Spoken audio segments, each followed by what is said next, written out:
They fight in cages for blood, glory, and a dream. Every punch they throw, every kick they land, every ounce of pain they suffer, it's all for that dream. But behind the roar of the crowd, the flashing lights and the highlight reels lies a brutal truth. A truth the UFC doesn't want you to see. For years, decades even, fighters have given everything. They've trained until their bodies broke down. They've bled inside the octagon, pushed their limits, risked it all. And in return, they've been paid scraps. Many walk away with checks so small they wouldn't even cover rent in Los Angeles. But now, the truth is finally coming out. A legal battle that's lasted more than 10 years is tearing down the curtain. Hidden contracts, fixed salaries, silence bought with fear. And now, a $375 million settlement, huge at first glance, but barely a dent in what's really owed. This isn't just about fighting. It's about power, control, and the silent price of chasing greatness in Dana White's empire. On paper, UFC fighters are independent contractors. That sounds nice, doesn't it? Free to walk, free to choose. But in reality, that freedom is a lie. The second you sign a UFC contract, you're trapped in a system where every move is controlled. They make you think you have a say, but behind the scenes, it's already decided. You don't really negotiate. You're handed a take-it-or-leave-it deal. No room to breathe, no wiggle room. Just sign or someone else will. And unlike other sports, like the NFL where players can shop around, MMA doesn't work that way. The UFC owns the spotlight. One brand, one boss. No competition. Imagine this. A fighter gets a 6-fight deal. Sounds reasonable, but the contract has hidden clauses. Win, they add more fights. Lose, it could still extend. Even sitting on the bench too long could lock you in longer. Fighters don't control their time. The UFC does. They own the clock, and they control the carousel. Try to push back, and they'll replace you. Simple as that. There are always new fighters hungry for a chance. That's how the UFC keeps power. They don't have to pay more because the dream is priceless. And desperate fighters will take whatever they're offered. But this isn't just guesswork. Lawsuits and interviews are finally revealing the truth. Fighters have said over and over they had no real options. The UFC dominates the MMA market. No one else offers the same visibility, sponsorships, or championship value. The UFC controls the entire fight economy. And while UFC executives talk about global growth and billion-dollar revenues, the fighters, the ones actually stepping into the cage, remain underpaid, overworked, and voiceless. They make it look like business as usual, but it's not. It's a system, a trap, and once you're in, you're not really free. Let's talk numbers. One fighter fought Donald Cerrone, a UFC legend. His base pay? $16,000. He got a locker room bonus of $3,000. That's $19,000 total to step into a cage, fight a veteran, and risk everything, including his life. And he's not alone. A 2024 study showed that 43% of all active UFC fighters earn less than $45,000 a year. That's about the same as a starting salary for a teacher or retail worker. But these aren't 9-to-5 jobs, these are warriors. Fighters who live and breathe this sport. Every day is training, every week is recovery. Every fight is a risk of injury, even death. And the money doesn't come close to covering the cost. Because fighters aren't even employees. They're independent contractors. That means no health insurance, no retirement, no guaranteed help when they get hurt. A broken jaw, you pay for it. Concussion, out of pocket. Long-term brain damage, that's your problem. And it doesn't stop there. Fighters are expected to pay their managers, coaches, nutritionists, and therapists, all from their own pay. They pay for travel, training, housing, gear. Sometimes after a fight, they walk away with less than nothing. Let's talk about rising stars. Take Paddy Pimblett. Came into the UFC as a fan favorite, a champion from Cage Warriors. But his first UFC contract? $12,000 to show, $12,000 to win. Yes, he got a couple of $50,000 bonuses, but even with that, his first year earnings were $156,000. Sounds decent until you compare it. That's $265,000 less than the minimum NHL salary, and he was winning. Now imagine someone who loses their first 2 fights. They walk away with maybe $50,000 or $60,000 for the year. That's before taxes, and fighters are taxed multiple times. Different states, different countries. One fighter said he paid over $100,000 in taxes in a single year. After expenses and deductions, it felt like he was fighting for less than minimum wage. Meanwhile, the UFC itself made $1.3 billion in 2023. That's billion with a B.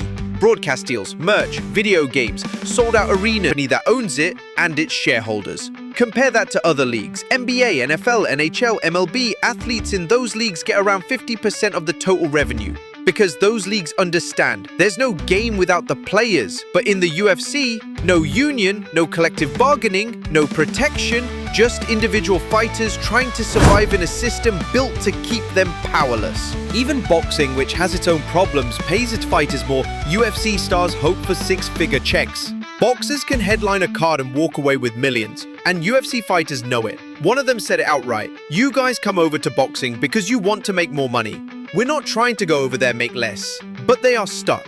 Because the UFC doesn't just underpay, it controls everything. Rankings, matchmaking, media time, even your brand. Remember when fighters used to have sponsors, logos on their shorts, custom banners, unique walkouts? That helped them survive. Then in 2014, the UFC signed an exclusive deal with Reebok. Later, Venom took over, and overnight, fighter sponsorships were gone. No more monster logos, no more personal deals, just a flat UFC-issued payout. Brendan Sharp once said he made six figures per fight through sponsorships. After Reebok, that number dropped to $10,000. And that's for top fighters. Most got only $2,500. The UFC didn't just take away money, they took away identity. Fighters can't wear their own shorts, can't represent their brands. Everything's uniform, everyone's dressed the same. And the worst part? Fighters had no say. No vote, no union. Just a message. This is how it is now. That one decision, removing sponsorships, cost fighters hundreds of millions over the years. They weren't just losing money, they were losing power. Behind every fight purse is a long list of people and bills waiting to take a cut. Manager, 10 to 20%. Coaches, another chunk. Training partners, therapists, gym fees, food, flights, hotels, it all adds up. A fighter might make $60,000 for a fight, but after paying everyone, they might walk away with less than $15,000. And that's if nothing goes wrong. If they don't miss weight, if they don't get injured, if they don't get cut. Then there are taxes, again. Different countries, different states. One fighter said he paid taxes in multiple countries and then got taxed again in his home country. His words, "It felt like I was being punished for showing up." Most fighters don't have accountants, they're paying in cash. They don't even know what deductions they can claim, and the UFC doesn't help. No education, no support, just a check. And good luck figuring it out. For years, fighters whispered about what was happening. The contracts were too long, the pay was too low, and if you spoke out, you could be benched, cut, or ignored. But in 2014, whispers turned into action. A group of ex-UFC fighters finally had enough. They filed a class action lawsuit, accusing the UFC of using its power to crush competition and hold down fighter pay. It dragged on for nearly 10 years, but finally in 2024, a judge approved a $375 million settlement. Sounds huge, right? But let's break it down. Only about $248 million actually goes to the fighters. The rest, legal fees, admin costs, expert witnesses, and all the expenses from fighting a billion-dollar company for a decade. And while some people criticize the lawyers for taking so much, here's the truth. These law firms worked for free for years. They paid upfront for economists, coders, travel, and legal teams. They risked everything on a case that might have paid nothing if they lost. They gambled for justice. So how much do the fighters get? It depends. A mid-level fighter who earned around $500,000 during the lawsuit period could get around $289,000 back. Conor McGregor, estimated at $8.2 million. The biggest payout, Anderson Silva, about $10 million. But the big question isn't who gets what, it's why did they settle? Why not take it to trial? Why not fight for more? Because many fighters couldn't wait. Over 50 of them submitted letters saying they needed this settlement. They were retired, injured, in debt. They were tired of fighting in court, tired of waiting. For them, the payout wasn't a win, it was survival. The UFC, they walked away fine. That $375 million, it's nothing compared to what they make. In 2023 alone, UFC's adjusted profit, EBITDA, was $756 million.